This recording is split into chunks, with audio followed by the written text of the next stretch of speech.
Good morning, everyone. It is a privilege to be with you here today for another exciting announcement in Baltimore County. I want to thank James Keffer, who is the Executive Director of the Historical Society of Baltimore County, for joining us today. We believe in Baltimore County that open and honest government is more than just an aspiration. It's a necessity that strengthens the ties and the trust between residents and their leaders. 50 years ago, Spiro Agnew resigned the office of Vice President under a cloud of corruption that followed him since his tenure right here as Baltimore County Executive. Sadly, leaders like Spiro Agnew have fallen short of the expectation and of excellence and ethics and has broken the trust of their constituents and communities. As a former history teacher, I know personally how important it is to remember our history. And unfortunately, too many people do not know the full story of Spiro Agnew or others like Dale Anderson, a Democrat who followed him in corruption. Even a half century since Spiro Agnew's resignation, our administration recognizes that Baltimore County has to continue to do better.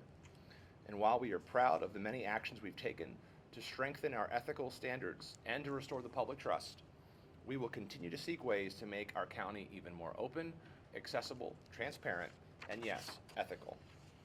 That's why we engage with James and the Historical Society team to memorialize the history of these two men, Agnew and Anderson, both their accomplishments and the failures.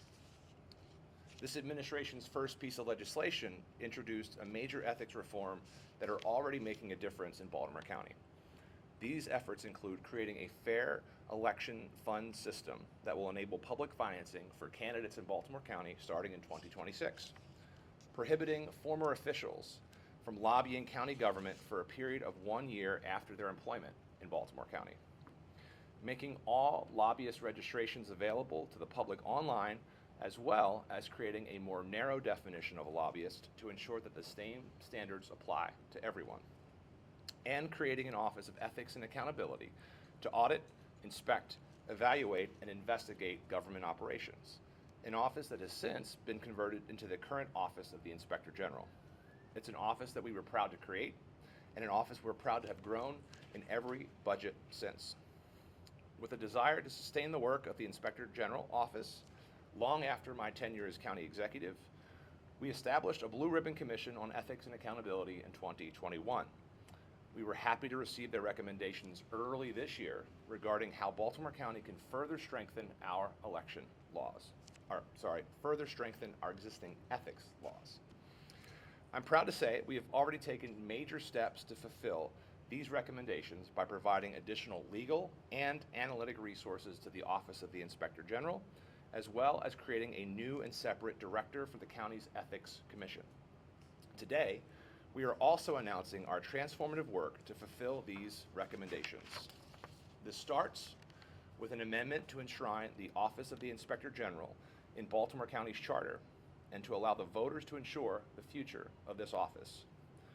We will also seek to make the Office of Inspector General financially independent, as well as strengthening the office's subpoena powers.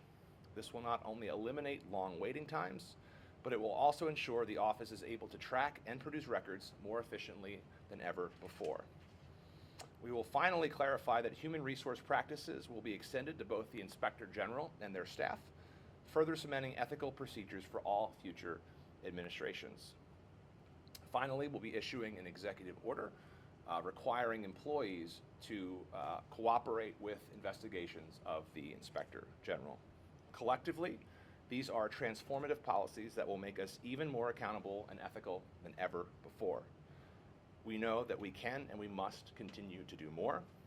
50 years after Spiro Agnew's resignation, this is an opportunity to reflect on how far we've come from the days of blatant cronyism and corruption.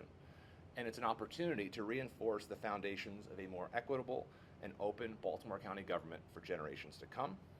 Thank you once again to our fantastic partners and for the trust and tireless dedication our residents have in this process. With that, I'd like to turn things over to James to talk about our project about Mr. Agnew and Mr. Anderson, and then we'll take any questions. Good morning. The Historical Society of Baltimore County was happy to help the county government with this project. We agreed that it is always good to remember our history and learn from it rather than try to hide from it. So we have tried to present a balanced, though brief picture of each executive's time in office. And even though it even though it may not seem that long ago to many people out there that remember these events happening, it really has been 50 years.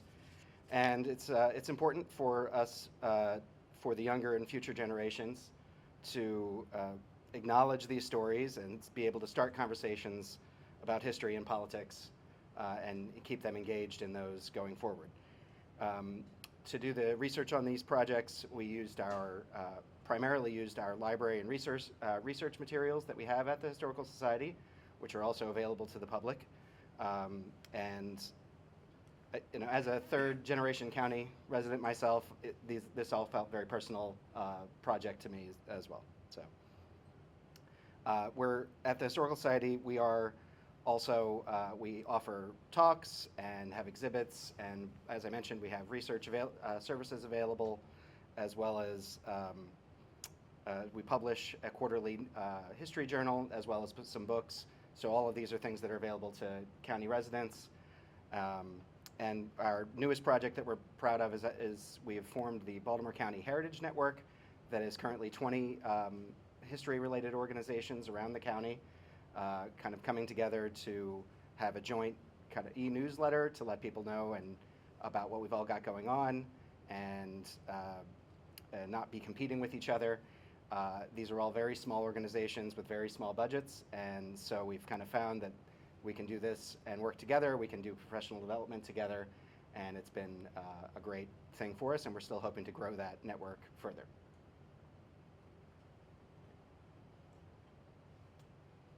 I'll just add, the Historical Society has been a great partner, and we're grateful for their efforts here and proud to have them here as an institution within Baltimore County. So any questions if you have them, and then we can turn to, I think we have a few plaque unveilings to do.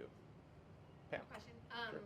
County Executive, you're introducing these policies through legislation. Do you have co-sponsors on the council? How do you feel about the prospects of the council? We're excited to introduce this legislation to the council. We're a fervent believer that anyone who believes in good government will be supportive of all the reforms that we're pushing forward. This is the second phase of the recommendations. The first phase was through our budget process, where we created a separate and independent pool of money for outside counsel in the instances of any conflict, as well as separating, as I mentioned in my remarks, the Ethics Commission from the Inspector General. So this is a natural follow-on. I think anyone committed to good government would be supportive, and we look forward to working with our partners on the council to enact these measures. Easy enough. Okay, well, I have another one. When did you first learn, like just personally, long before I'm sure you were county executive, about Spiro Agnew and Dale Anderson and some of their history, and how'd you first? So I knew about Spiro Agnew sort of generally. When it really hit home for me was when I was listening to Rachel Maddow's podcast, Bagman, as I was driving around in this role, and it hit home in a very unique way to sort of think that someone who literally served in the same office, who walked the same hallways, who served with the legislature upstairs, was able of committing those acts, and frankly, to get away with it for so long, not just here in Baltimore County, but as governor and then as vice president. The irony is, right, had Spiro not committed those acts of corruption, he would have been president of the United States. So lesson learned for anyone out there, right? All right, cool. Let's open some plaques.